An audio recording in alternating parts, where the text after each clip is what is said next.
Hola, bienvenidos al podcast de Auditorio Cristiano Prédicas, un espacio para compartir las buenas nuevas de Jesús. Te invitamos a que escuches la siguiente reflexión. El título de esta mañana recoge el momento inspirador de hace varios meses, cuando comenzamos a pensar en este famoso tiempo de familia, que es este periodo de casi 6 semanas que apartamos para hablar temas que tienen que ver particularmente con la familia, pero en general, no solo el matrimonio, la familia. Puede ser que sean tíos y sobrinos, o puede ser que sean papá, mamá e hijos y abuelos, y lo que constituya una familia.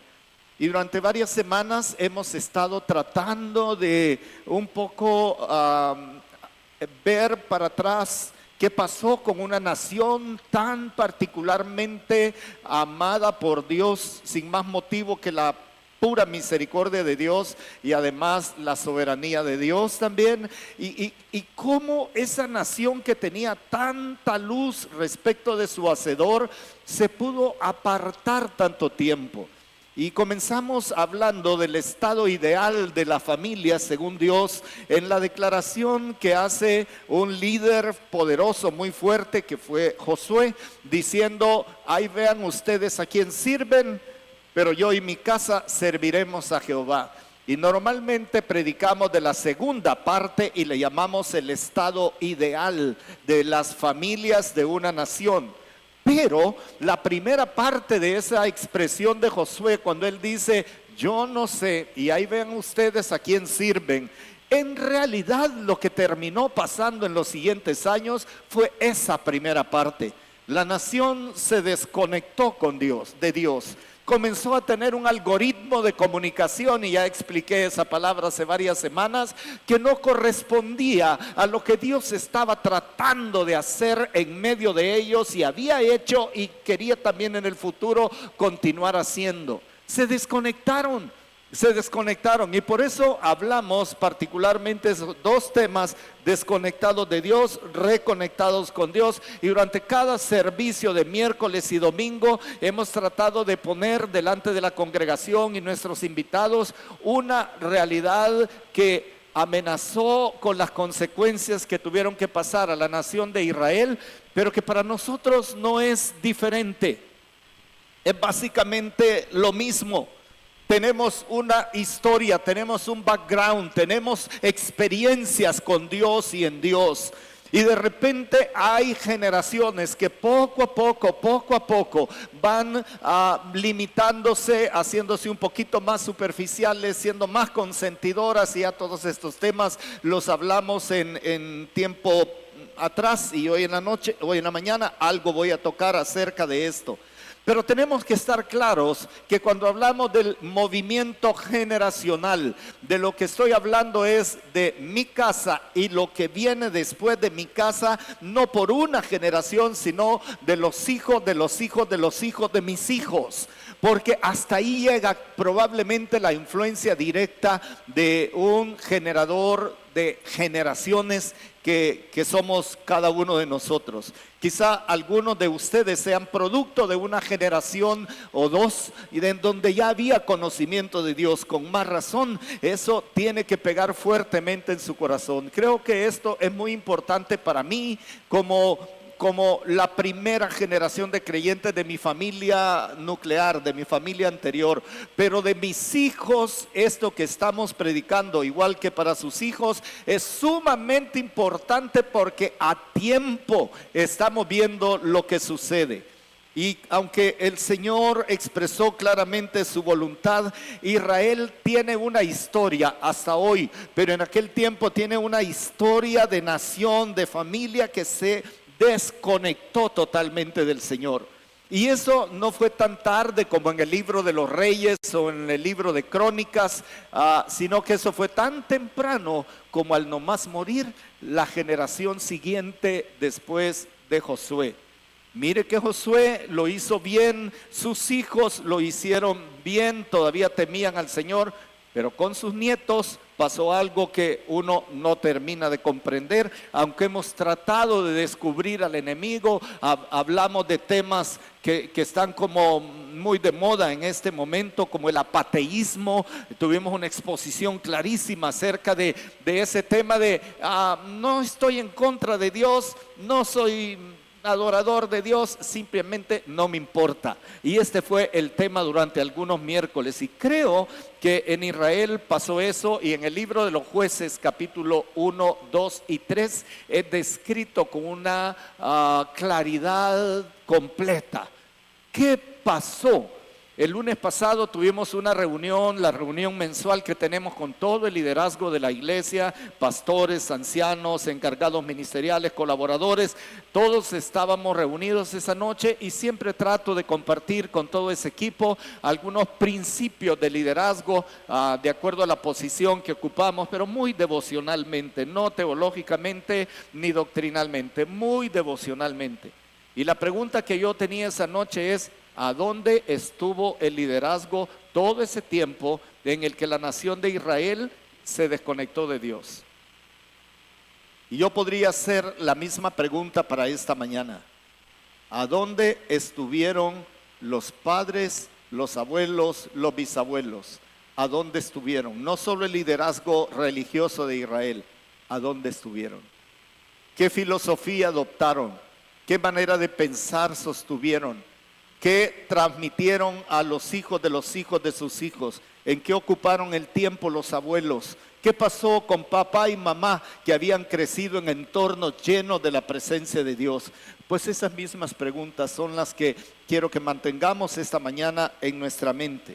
Israel tuvo un serio problema generacional, pero serio.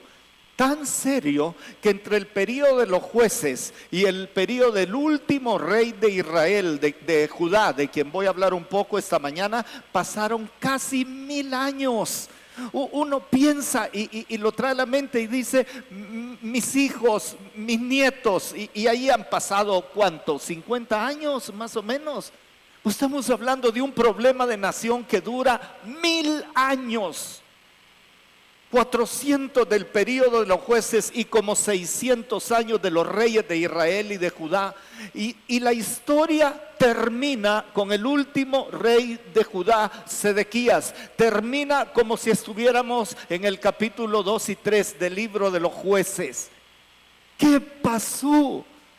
¿Qué pasó? ¿Dónde estuvo Dios? Porque al fin y al cabo quizás sea la pregunta más importante, y por eso el título del mensaje de esta mañana es: se volverán a mí, porque esta es la última declaración que Dios hace por medio de un maravilloso profeta que no tengo tanto tiempo para poder explicar los detalles del profeta Jeremías, tratando de enseñarle al pueblo, a los reyes, a los sacerdotes, a los profetas falsos de aquella época, tratando de decirles: esto es lo que deben hacer. Pero ya conocen algunos la historia de Jeremías. O terminaba con un yugo en el cuello, terminaba preso, terminaba golpeado, terminaba ultrajado, terminaba expulsado. La cosa es que ya parecía que los corazones se habían vuelto de piedra, y de hecho los profetas así lo dicen varias veces.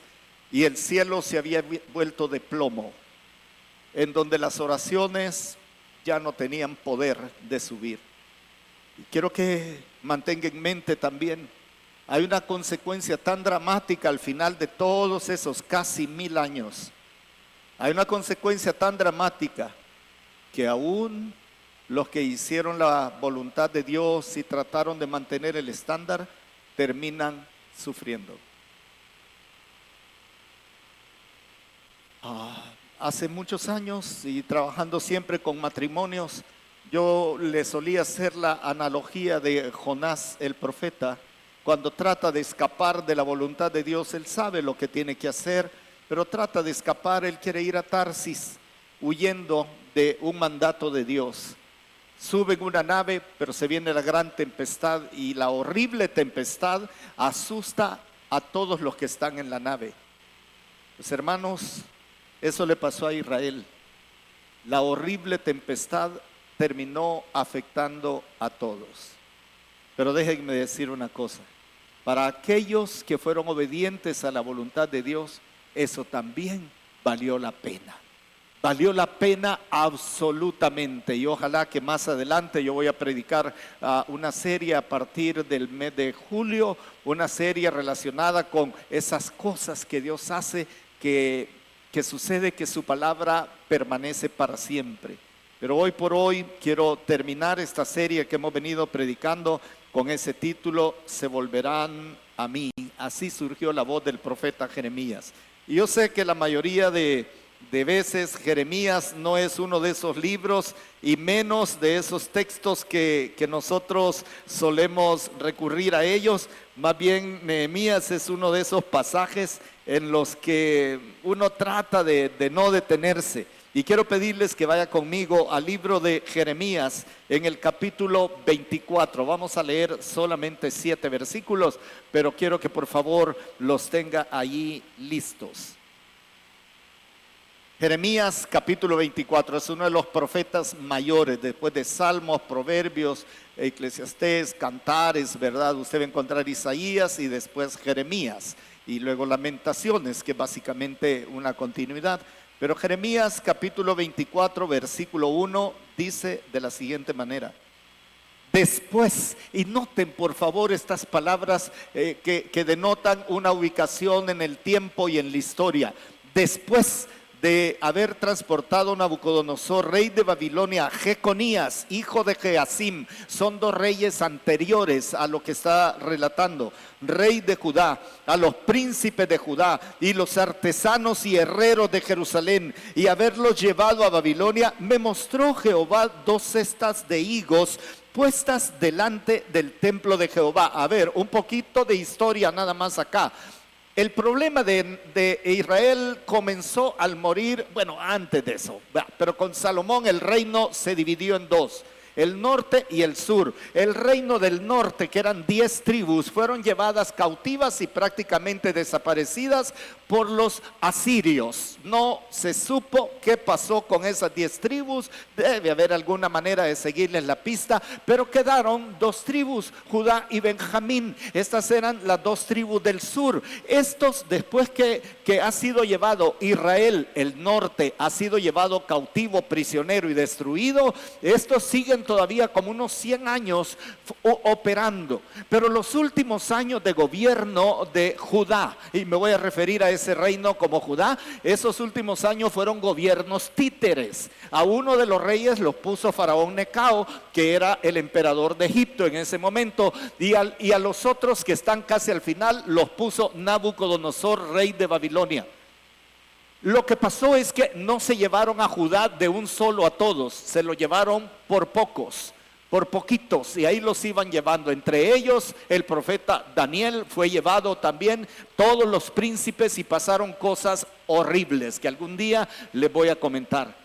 Pero ahora estamos entrando a esta profecía que es relacionada al último rey de Judá y los que se han quedado todavía ahí, que era una nación todavía con fuerza para hacerle frente a los invasores. Pero quiero que oiga esta profecía reflejada en 2 canastos con higos. Entonces dice: me mostró Jehová 2 cestas de higos puestas delante del templo de Jehová. Versículo 2. Una cesta tenía higos muy buenos, como brevas, y la otra cesta tenía higos muy malos, que de malos no se podían comer. Y me dijo Jehová: ¿qué ves tú, Jeremías? Y dije: higos buenos, muy buenos, y malos, muy malos, que de malos no se pueden comer. Y vino a mí palabra de Jehová diciendo: así ha dicho Jehová, Dios de Israel, como a estos higos buenos, así miraré a los transportados de Judá, a los cuales eché de este lugar a la tierra de los caldeos. Mire esta frase: para bien, para bien, porque pondré mis ojos sobre ellos para bien, y lo volveré a esta tierra, y los edificaré, y no los destruiré, los plantaré, y no los arrancaré, y les daré corazón para que me conozcan, que yo soy Jehová, y me serán por pueblo, y yo les seré a ellos por Dios, porque se volverán a mí de todo su corazón. Y como los higos malos, que de malos no se pueden comer, así ha dicho Jehová, pondré a Sedequías, rey de Judá, a sus príncipes y al resto de Jerusalén que quedó en esta tierra y a los que moran en la tierra de Egipto. Y voy a parar ahí. Gracias, hermanos, pueden sentarse. Higos buenos, muy buenos, higos malos, muy malos. Y cuando una fruta como el higo se arruina, se pudre, el olor es espantoso y genera gusanos por dentro y es imposible comerlos, imposible. El Salvador no tiene cultura de higo. Lo más que podemos hacer es comprar en las ventas de dulces tradicionales, ¿verdad?, del país, y ahí tienen higos. De repente en la pastelería hay higos, normalmente importado, todo importado. Pero un israelita entendía esto perfectamente. Tal vez un símil pudieron haber sido jocotes de corona, jocotes buenos, muy buenos, y jocotes podridos. Tal vez eso en la cultura salvadoreña podría pegar mejor. La primera cosa que quiero compartirle esta mañana es que por donde quiera que lo veamos, el sistema en el que viven nuestras generaciones no conecta con Dios, el sistema desconecta. Y quiero relacionar aquí a Sedequías, ese rey de la nación en ese momento. Es una historia, hermanos, es tantísima información, pero déjeme decirle que Sedequías es tío de otro rey, que otros reyes solo han durado 3 meses y es una cosa tremenda, es una cosa horrible. Pero cuando uno trata de sincronizar, ¿y qué pasó aquí pues? ¿Y cómo es esto de que lo voy a transportar a Babilonia para bien? ¿Cómo es que eso es bueno para higos que Dios tiene como buenos? Porque no digo hijos, digo higos. Porque uno tiene la impresión de que es un higo bueno. Y uno dice, a un higo bueno no le puede pasar nada malo. El pensamiento normal que tenemos es, pórtate bien, sé fiel, sé justo y todo te va a ir bien. Pero por favor no olvide la ilustración del barco en el que quiso huir Jonás. El barco se le movió a todos. Y Dios está tratando de preservar la nación. Está tratando de cuidarlos lo mejor posible porque Dios sabe lo que va a pasar con los que se quedan en Jerusalén. Y Sedequías, que es un rey puesto por ellos, se rebela contra Babilonia. Y uno dice, valientes, se rebelaron contra la bota opresora del babilonio, vil y perverso. Pero Dios les había dicho que no se rebelaran. De hecho, les había dicho que sirvieran al rey de Babilonia y se refiere a Nabucodonosor como mi siervo. Mi siervo, así se refiere Dios a Nabucodonosor, mi siervo. Quiero que por favor vaya conmigo al libro de Crónicas, al segundo libro de Crónicas. Vaya un poco para atrás, antes de Nehemías, usted va a encontrar el segundo libro de Crónicas.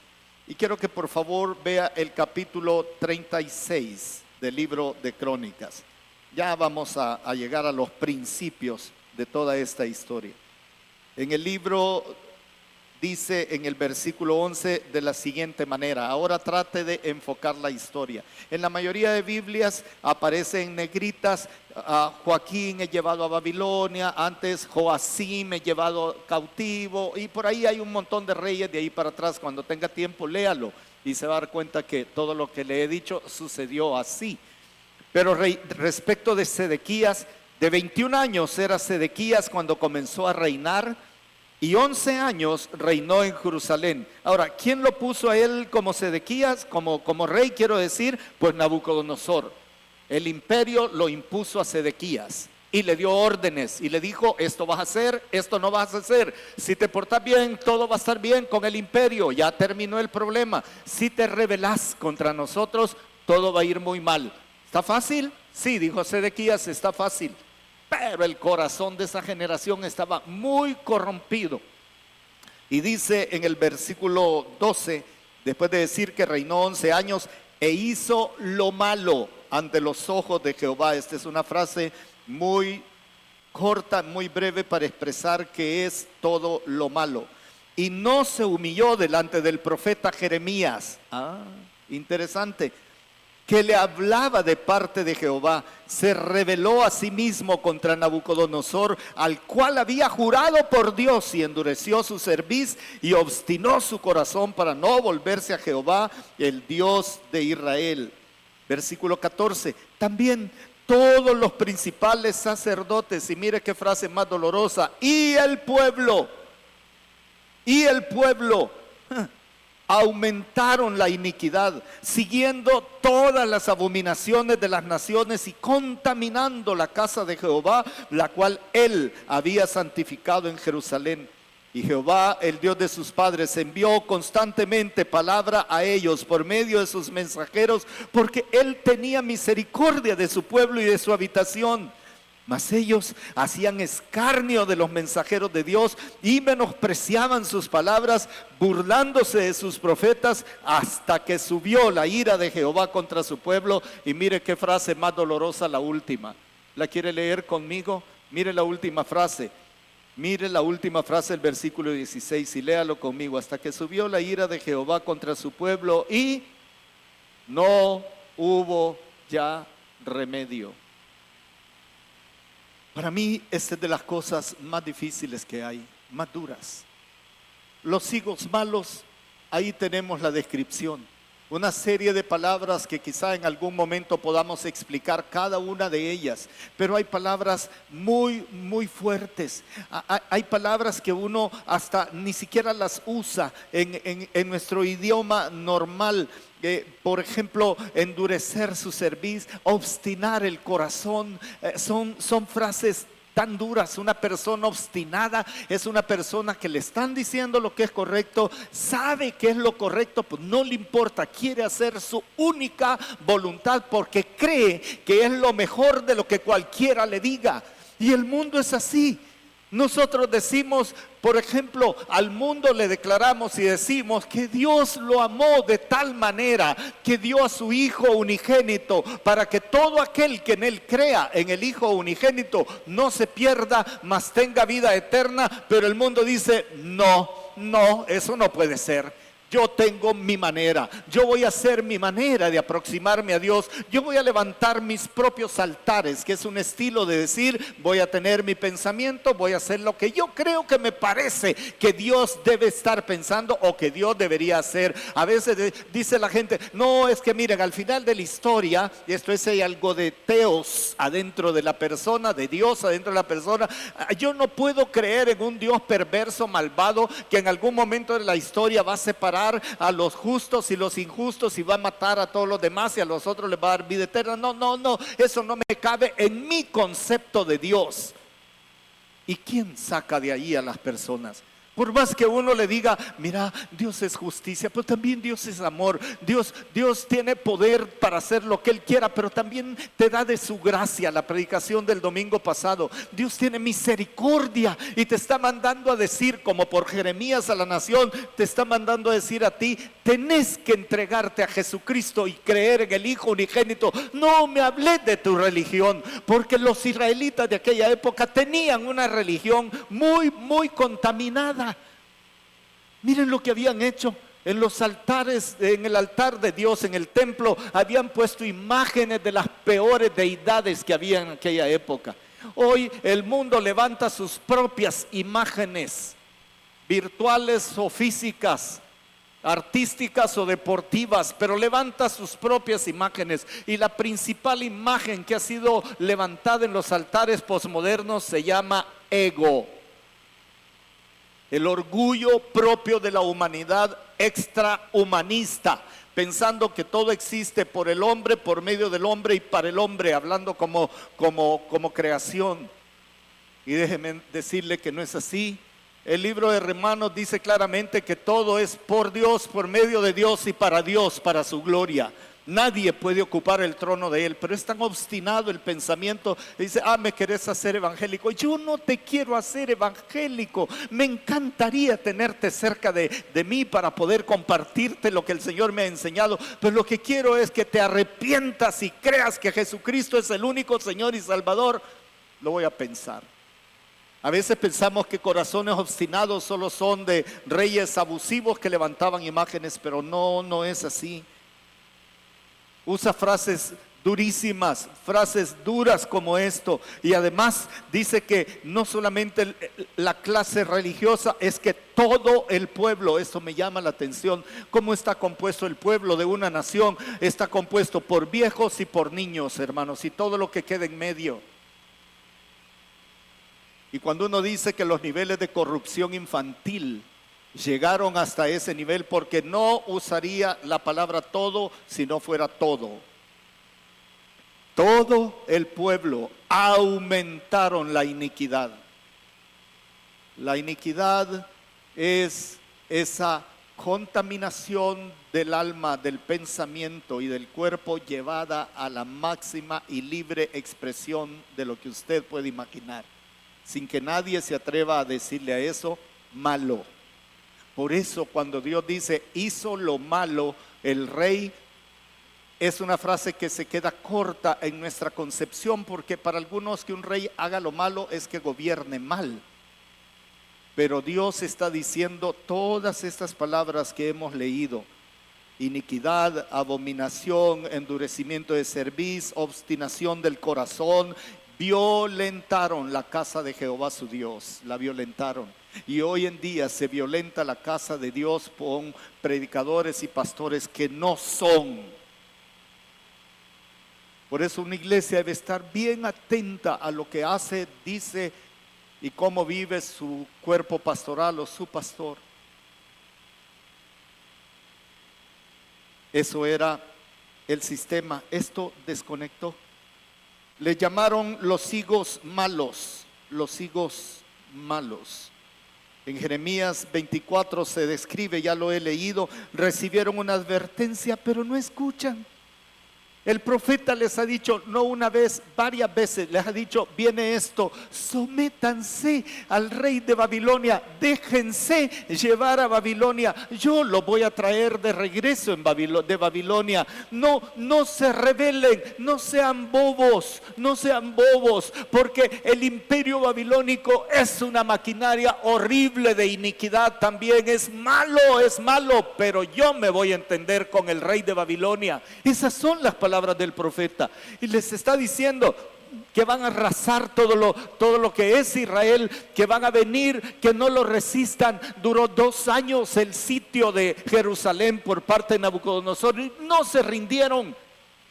Y Jeremías predicando allá adentro. Hubo un día que no voy a tener tiempo de leerlo, pero Jeremías le dice el Señor, le vas a representar esto, ponete un yugo sobre el cuello, un yugo, ya sabe, de los bueyes, ¿verdad? Ponte un yugo sobre tu cuello y amarrátelo con cueros por todos lados, y diles, así tiene que ir el pueblo de Dios con Nabucodonosor, porque si no se dejan someter por él, lo van a exterminar, lo van a matar. Pero a los que acepten ese dominio, cosa tan paradójica en la vida, yo lo voy a traer de regreso, yo lo voy a bendecir, yo lo voy a prosperar, yo lo voy a cuidar, no lo van a matar y van a estar absolutamente bien. Pero el reino está enseñando que Jeremías es mentiroso, que Dios no tiene que ver en el asunto, que este es un tema sociopolítico, principalmente político, y que lo político se resuelve políticamente. Si él me viene con armas, yo le respondo con armas. Cuando termine el sitio de la ciudad de Jerusalén, se abre una brecha en el muro oriental de Jerusalén, y el rey trata de escapar con todos sus comandantes y sus hijos. Y Nabucodonosor, que tiene rodeado todo eso, los captura rápido. A él, a Sedequías, le sacan los ojos, pero no antes de haber asesinado a sus hijos. Y la palabra usada para sus hijos, siendo que Sedequías tenía 33 años en ese momento, más o menos, o 36 años. Sus hijos tienen que haber estado chiquitos, hermanos. Y antes de sacarle los ojos al rey, lo dejan ver cómo asesinan a toda su descendencia. Y le sacan los ojos. se lo llevan cautivo. Y llevar cautivo era una cosa horrorosa, hermanos. Les ponían ganchos en la nariz como a los bueyes, como al ganado, y de ahí le ponían cuerdas o cadenas y los ponían en fila, caminando más o menos 1000 kilómetros y tal vez un poco más, desde Jerusalén hasta el centro de gobierno babilónico. Así terminó el sistema. Y hermanos, yo les quiero decir, estemos atentos, porque este sistema en el que estamos viviendo no nos conecta con Dios. Trata de desconectar, trata de llevar las cosas al mínimo nivel, a la mínima expresión de probabilidades de que algo no está bien. Y este sistema nos está volviendo, a mí me gusta esta palabra, inapetentes de Dios, sin apetito de Dios. Y Dios pasa a un plano que ojalá que nos peleáramos con Dios, como han dicho los últimos predicadores que hemos tenido. Es que ni siquiera le damos valor de presencia, hermanos. Ni siquiera tomamos en cuenta como para decir, ¿y si Dios tiene razón?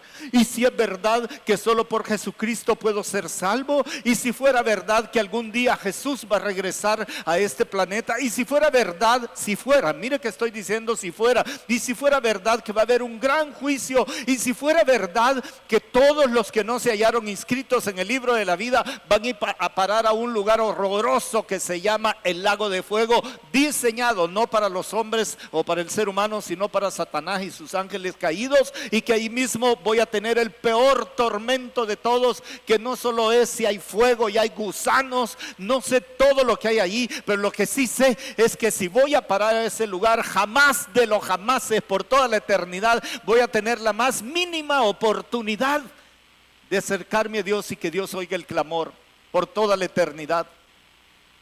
Todo lo bueno que puede pensar uno en medio de todo lo malo desaparece completamente, y si eso no es suficiente ya como infierno, pero el ser humano, es que la palabra infierno se debe considerar si es verdad o no es verdad, si se refería solo a un lugar donde quemaban cosas ahí afuera de Jerusalén, o si solamente es una manera de amenazar al pueblo para que tenga miedo.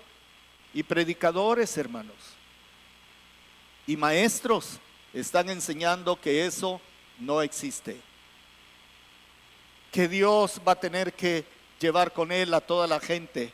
Y hay otro sector que dice, a mí no me importa porque Dios no existe. Y hay otro sector que dice, pues si nos llevan ahí no importa, vivamos aquí lo que tenemos que vivir. Y nuestras generaciones van oyendo. ¿Y para qué se van a congregar? Porque hay cosas mejores que hacer un domingo en la mañana. ¿Para qué les van a poner a sus hijos en manos de maestros que les van a indoctrinar con la Biblia? Y nos damos cuenta con nuestros niños que muchos de ellos es la única dosis de palabra de Dios que reciben en la semana. Dice, muy largo el culto, 2 horas, y nuestros niños es lo único que reciben, hermano. En muchos hogares no hay tiempo porque ¿sabe qué? El sistema no conecta, desconecta. Te mete horarios, te mete home office, te mete reuniones. ¿Cuántas veces ha tenido uno que oír esta frase? No podemos llegar, hermano, porque abrimos los domingos. No podemos llegar porque tenemos reunión. Entonces no, es que los niños tienen que madrugar para ir al colegio. Déjenlos que vengan un miércoles en la noche. Y ahí les da algo para que se duerman. 2 nalgadas, ¿verdad? Va a ver si no se duermen. Ya criamos hijos, hermanos, y estamos criando nietos. Y algunos de ustedes no saben cuánto gozo me da venir con sus cochecitos el miércoles en la noche con lluvia. Y miren, no estoy sacramentalizando los cultos, solo digo, posiblemente sea lo único que reciben. Pero el sistema dice, no, se van a enfermar. Y me doy cuenta que la mayoría de enfermedades de nuestros niños no vienen de la iglesia.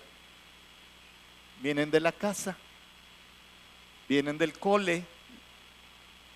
Hermanos amados, el sistema no conecta con Dios. El sistema desconecta.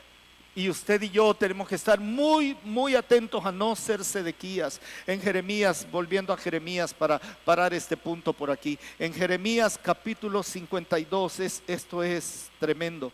Pero en Jeremías capítulo 52, casi al final del libro, debo decirles una cosa. Jeremías no es un libro cronológicamente establecido. Ninguno de los profetas es así. Usted los tiene que leer y tratar de entender, porque de repente terminó una parte de la historia y dice, y dijo Jeremías en tiempos de Joacim. Hay que regresarse, hay que hacer un flashback e irse a ver qué pasó en tiempos de Joacim. Así se leen los profetas. Porque si usted los lee de corrido, hermanos, uno se pega una perdida pero tremenda, porque dice, no me encaja en el sistema cronológico mío. Pero la Biblia se lee de otro modo, y en Jeremías capítulo 52 dice de la siguiente manera los primeros 3 versículos. Era Sedequías de edad de 21 años cuando comenzó a reinar, y reinó 11 años en Jerusalén. Su madre se llamaba Amutal, hija de Jeremías de Libna. Amutal no es un nombre exactamente hebreo. Tiene connotación egipcia. ¿Y quién gobernaba Israel cuando este era niño? Egipto. Pero bueno, hizo lo malo ante los ojos de Jehová, conforme a todo lo que hizo Joacim. Hay que leer a Joacim. Quemó niños delante de Dios, hizo maldades horrorosas, no tengo tiempo para explicar. Y a causa de la ira de Jehová contra Jerusalén y Judá, llegó a echarlos de su presencia, y se rebeló Sedequías contra el rey de Babilonia. Versículo 9. Entonces prendieron al rey, le hicieron venir al rey de Babilonia a Ribla en Hamat, donde pronunció sentencia contra él. Degolló el rey de Babilonia a todos los hijos. Ya le he contado estos detalles. En versículo 11 dice, no obstante, el rey de Babilonia solo le sacó los ojos a Sedequías y le ató con grillos y lo hizo llevar a Babilonia y lo puso en la cárcel hasta el día en que murió. Lo último que este hombre vio fue cómo degollaron a sus niños, de probablemente unos 10, 12, tal vez 14 años. Lo último que vio, y no lo mató. Nabucodonosor no tuvo misericordia. Vivió no dice cuánto, pensando en lo que no pudo hacer cuando era tan sencillo hacerlo. La razón, se desconectó totalmente de Dios y trató de hacer su propio camino, su propia voluntad. Esto no es lo que uno quiere de padre o madre con respecto a sus generaciones. Ver que lo último que hacen es degollar a todos sus hijos y luchar con esa culpa. Y con esa idea mental le daban de comer y le permitían dormir y no lo asesinaron. Y eso era el peor castigo. Es un poco reflejando el infierno, donde nadie muere. Nadie muere por toda la eternidad. Nadie muere. El sistema no conecta. El sistema desconecta. Suena bien cuando Sedequías dice, rebelémonos, luchemos valientemente, cantemos la marcha de Gerardo Barrios, no sé, todas esas cosas creadas por nuestra historia de bronce para sentirse uno orgulloso, ¿verdad? Del pájaro picón, de la selecta, ¿verdad? Y todo lo que usted quiera. Las frases que enaltecen los favores del sistema comercial y financiero, social y peor, político del país. Peor. Cuando Dios está hablando de vuélvanse a mí, terminemos hablando de que si el sistema desconecta, Dios reconecta. Y hay 3 cosas que les voy a mencionar muy rápidamente. Número 1, a los que reconocen que fallaron, como el pueblo de Dios, Dios les da bendición. No tengo tiempo para leer todos los versículos, pero hermanos, ¿sabe cuál era el problema? ¿Sabe por qué 70 años? Porque es el equivalente a todos los años que la tierra no reposó, porque había una ordenanza de Dios para que la tierra cada 7º año reposara por un año, y esa suma de años fue 70 veces semanas de 49 años, y la suma total de eso, si quiere investígalo, le da más o menos 70 años, depende después de quién se tome. Pero había un sector del pueblo que sabía perfectamente que le habían fallado a Dios. Sabían perfectamente que la abominación había sido demasiado grande. Sabían que bien merecían lo que le iba a pasar a Judá en aquel momento. Sabían que su sistema estaba totalmente quebrado. No tengo tiempo para leer todo. Sabían perfectamente que fallaron como pueblo y fueron solidarios como pueblo. No dijeron, Señor, yo no pequé, ellos pecaron. Yo no, dijeron, hemos pecado. Y si esto significa llevarnos en cautividad, llévanos. Y hermanos, me da miedo decir esto, pero muchas veces en la vida tenemos que ser solidarios con la condición espiritual que el Señor está señalando. A lo mejor yo nunca asesiné a nadie o nunca forniqué con nadie más. A lo mejor nunca robé, a lo mejor soy la persona más cercana, la persona más justa descrita en la Biblia, menos Jesucristo.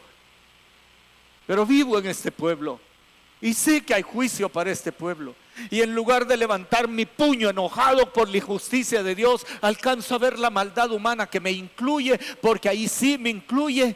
Porque uno a veces solo quiere que le incluya cuando dice Cristo murió por todos, ¿verdad? Solo a veces queremos que nos incluya en eso, pero no queremos incluirnos. Y es muy probable, hermanos, que nos toque sufrir de alguna manera. Sufrimos la pandemia, hermanos. ¿A quién se le ocurrió, si fue así, generar ese animalito que destruyó tanto? Habré sido prueba yo de algunas mentes perversas. Esto es conspiración, ¿verdad? Algunas mentes perversas que decidieron ver cómo reaccionaría el mundo en un caso así, pues ya nos calibraron cómo reaccionamos, hermanos. Habría que ver si hay una forma efectiva de deshacerse de sectores etarios de la población. Nos probaron, la evitamos nosotros. No, hermanos, a la mayoría que están acá les dio COVID y algunos de ustedes, si no muchos, perdieron seres queridos.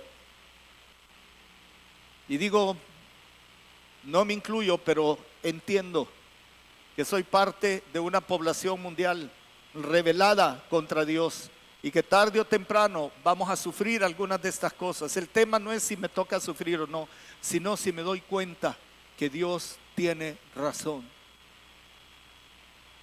Pero lo que había detrás de esto es mejor todavía que ese pensamiento, porque ese primer pensamiento me lleva al corazón quebrantado, humillado, del cual voy a hablar en 3 semanas. Eso me lleva a decir, Dios, no voy a pelear contigo. Como decía Jeremías, pongo mi rostro en tierra, Señor, y haz conmigo como tú quieras.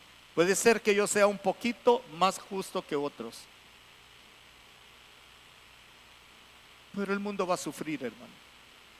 Y nuestros nietos van a estar en este mundo, o nuestros bisnietos. Ya se sufre, ya se sabe cuál es la condición humana respecto de género, de aborto, de atacar a un país injustamente. Ya se sabe. Ya se sabe. Y sufrimos. Y la pasamos mal, algunas veces grave, otras menos. Y lo único que uno debe decir, Señor, reconozco que mi pueblo ha pecado. Y nuestros nietos tienen que entender eso. Y aprender a quebrantar su corazón, a ir delante de Dios arrepentidos. Y si Dios dice, como les dijo aquellos, van cautivos, vamos cautivos, Señor, porque esta es tu perfecta voluntad. ¿Es doloroso? Sí. Castraban a los príncipes, hermanos. Los babilonios castraban a los príncipes, a los nobles, no necesariamente hijos del rey, a esos los mataron, pero a los nobles, a los inteligentes, a los que llevaron, a los amigos de Daniel probablemente, a Sadrach, Mesach y Abednego, sus nombres babilonios, los castraron. Sufrieron muchísimo, pero Dios los mantuvo conectados con ellos allá, en Babilonia, a pesar del cautiverio. También Dios reconecta a los que tienen marcas indelebles en su corazón, porque déjeme reflexionar en esto. El cautiverio duró 70 años. ¿Quién le enseñó a los niños que fueron al cautiverio con sus padres? Porque hay un salmo que fue llevado como pieza de rock, que dice que a las orillas del río Éufrates cantaban y trataban de recordar los salmos que hablan de la gloria de Dios. Si no sabe cuál es la canción, pues se llamaba el río de Babilonia. Ahí un grupo extraño cantaba esa canción, pero es un salmo, porque esos niños en Babilonia siguieron creciendo y temiendo a Dios. Quizás ni siquiera volvieron, hermanos, porque si tenían 20 años o 30 años en el momento del cautiverio, murieron en cautiverio. pero no se apartaron de Dios, y palabra de Dios hubo siempre, sino como se explica que hay un Mardoqueo y que hay una reina Esther que está presente para evitar que la nación sufra. ¿Por qué manda Esther a que la nación haga un ayuno? ¿Por qué hay esto? ¿Quién les enseñó? Papás y mamás, Dios reconecta a todos aquellos que fueron marcados en su corazón, no por el dolor de la historia, la violación, lo que usted quiera. Esas marcas duelen en el alma, pero las marcas que vamos poniendo en nuestros hijos y nietos, hermanos, son las que dentro de no sé cuántos años van a sostener a ese grupo que obedeció cautiverio, pues tenía marcas profundas. La palabra de Dios instalada en el corazón, no el teléfono, la palabra de Dios. La oración, el ayuno, la congregación, la bondad, los principios de Dios, la justicia de Dios. Si no tienen esas marcas nuestras generaciones, estamos perdidos, hermanos. Pero Dios reconecta, porque siempre en medio de cualquier conglomerado que haya en todo el mundo, siempre hay papás como ustedes, abuelos como ustedes, bisabuelos como ustedes, que están marcando el corazón de sus hijos. Hijos, háganle fácil el trabajo a los abuelos, tías mayores y todo eso. Dejen que les hable la palabra de Dios y les enseñe la palabra de Dios. Dejen que les pongan marca. Déjenlos que les enseñen a orar. Que sea prioridad estar en casa de Dios. Que compartan lo que Dios les ha dado con liberalidad. Bórreles las marcas del sistema. Y a esos el Señor los reconecta. Y este texto, que sé que ha sido muy poderoso, por lo menos para mi familia, para nuestra hija Débora en particular.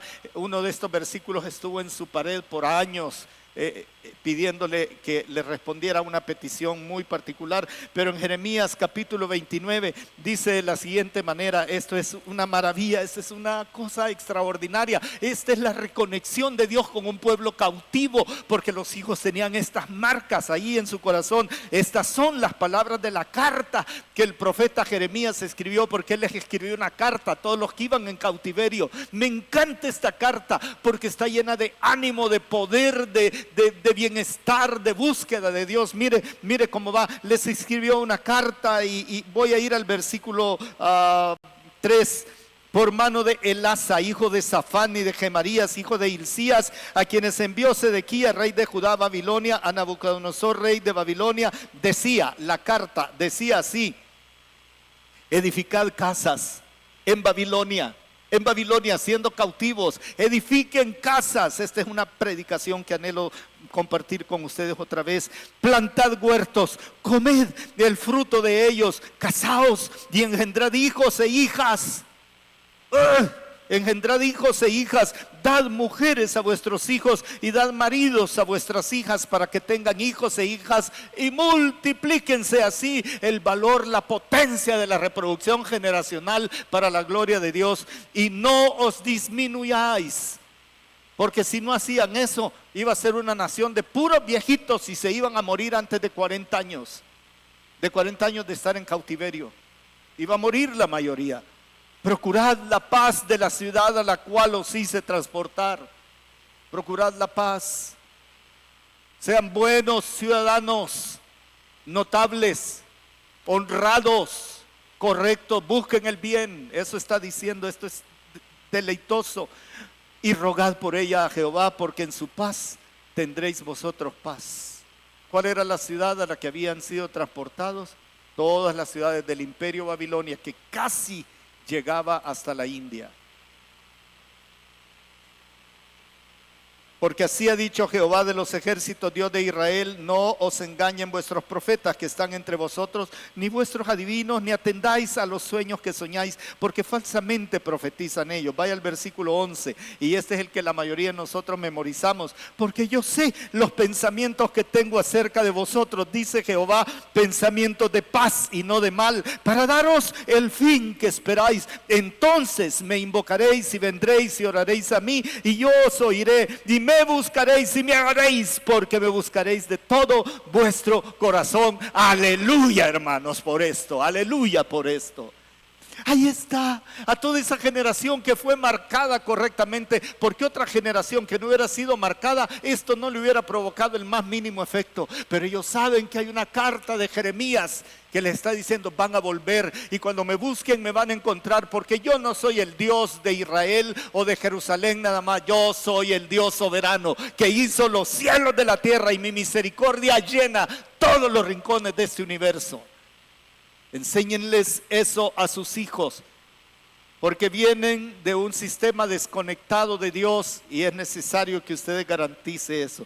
Entonces Dios reconecta a los que reconocen que fallaron, a los que tienen marcas indelebles como esto que acabo de mencionar, y a los que aprendieron a confiar en el Señor aún en los días malos.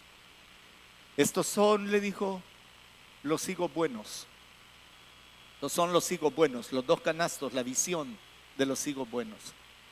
Y a esos higos buenos les dio la promesa: los miraré favorablemente, los haré volver a esta tierra, los edificaré, no los derribaré.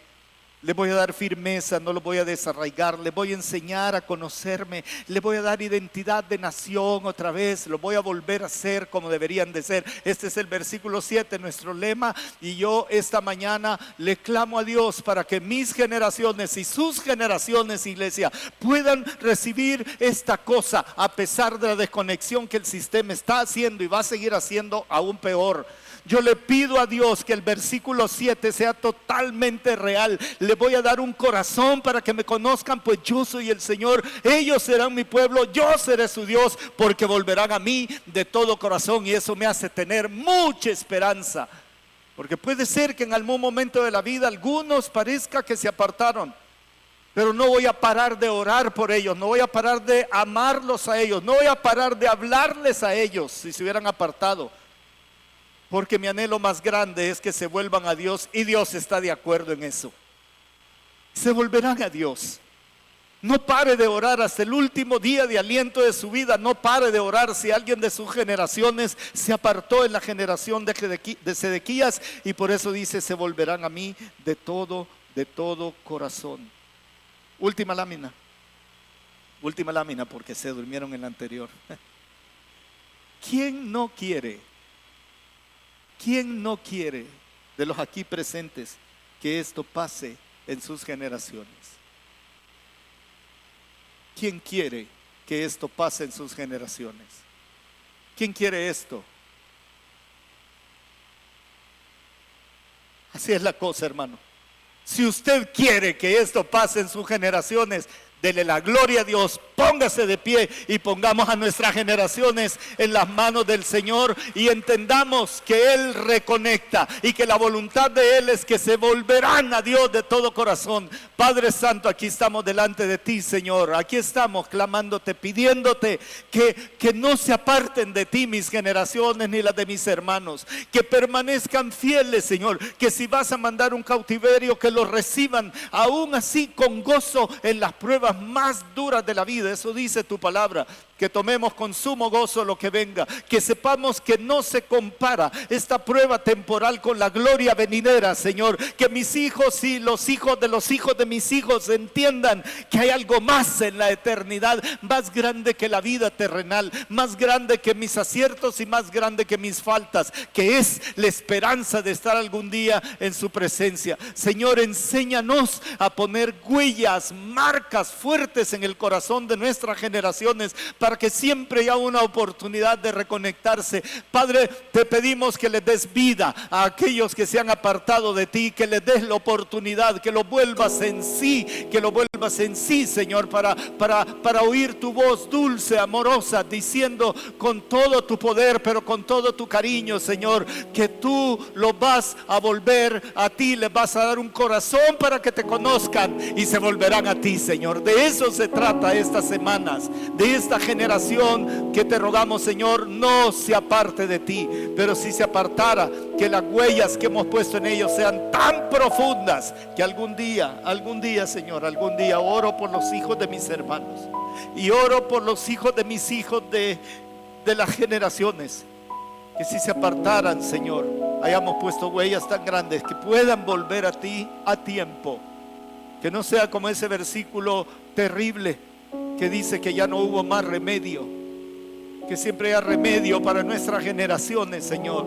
Que pongan sus ojos en Jesús, que te quieran servir, que quieran ir a las naciones, que quieran dedicar su vida en general para tu gloria, Señor.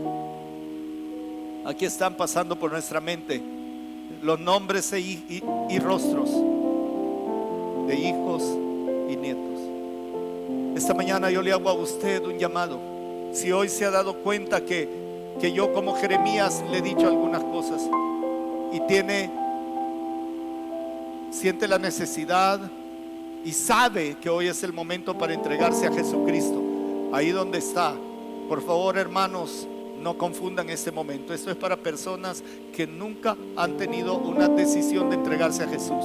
Si usted me dice: yo me entrego hoy a Cristo porque ya entendí que de esto se trata, ya entendí el mensaje, me arrepiento de todos mis pecados y creo que Jesús es el único que me puede limpiar, sanar, perdonar, dar vida eterna y cambiar mi vida aquí. Todo eso solo Cristo. Si hay alguien esta mañana que dice: yo me entrego a Jesús, ahí donde está, su mano viene en alto, porque la iglesia está orando en este momento. Si usted dice: hoy me entrego a Cristo, no a esta iglesia, a Cristo se está entregando, levante ahí su mano, ahí donde quiera que esté. Levante su mano, esta es su oportunidad.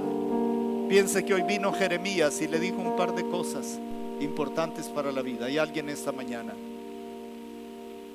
Si usted está en línea, a lo mejor quebrantado, llorando, preocupado por sus generaciones, pero usted mismo necesita entregarse a Jesús, hágalo. Dígale: Señor Jesús, perdóname, límpiame, sálvame. Y el Señor va a hacer esa obra especial porque usted está declarando que le cree a Jesús. ¿Estás listo para más mensajes? Te esperamos todos los domingos a las 10 de la mañana y los miércoles en familia a partir de las 7 de la noche. Somos Auditorio Cristiano.